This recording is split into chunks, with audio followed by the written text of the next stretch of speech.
దిక్కుల స్తంభాలు నాటి నవరత్నాలే పొదిగెనుగా. అరటి చెట్లను గెలలతో తెచ్చి అందముగానే కట్టెనుగా. చక్కని పూలను మాలలు కట్టి చుట్టూ దండలు కట్టెనుగా. మంచి ముత్యాలు వరుసగా గుచ్చి మండపానికే సొంపుగా చుట్టి చక్కని ముగ్గులు మధ్యలో వేసి బంగారు పీటలు వేసెనుగా.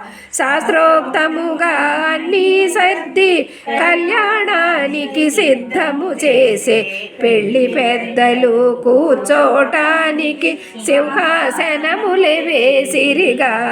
ముత్తైదువులే కూర్చోటానికి బంగారు తీగల కంబళ్ళు పరిచే పద్మావతిని కూర్చోబెట్టి పెళ్లి కూతురుగా చేసెనుగా.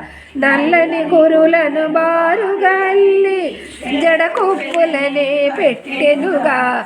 జాజి మల్లెలు జడలో గుచ్చి చామంతులనే మధ్యలో పెట్టి తలలో నిండుగా పూలను పెట్టి పట్టు చీరను కట్టెనుగా. రాళ్ల బిళ్ళను జడపై పెట్టి పాపిట గొలుసులు బొట్టలో లాకులు చెవులకు పెట్టి చెంపసరాలే సొంపుగా పెట్టె. కెంపులు పొదిగిన ముక్కెర పెట్టి కళ్యాణ తిలకమును దుటను దిద్ది కళ్ళకు నిండుగా కాటుక దిద్ది బొగ్గన చుక్క పెట్టెనుగా. మెడలో నిండుగా హారములేసి రవ్వల వడ్డాణము నడుముకు పెట్టి అరవంకీలను చేతికి పెట్టి నిండుగా గాజులు తొడిగెనుగా.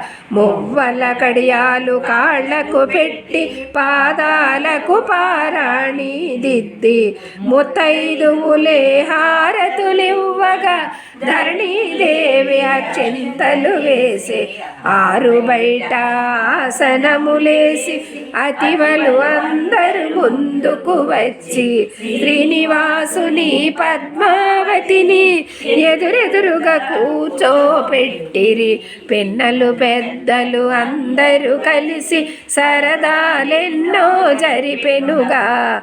చెలియలు అందరూ పద్మావతితో చిలిపిగా సరసములాడిరిగా. ఎదురు కోలాట ఉత్సవములే సందడిగానే జరిగెనుగా. శ్రీనివాసుని పద్మావతికి తీపి గురుతుగా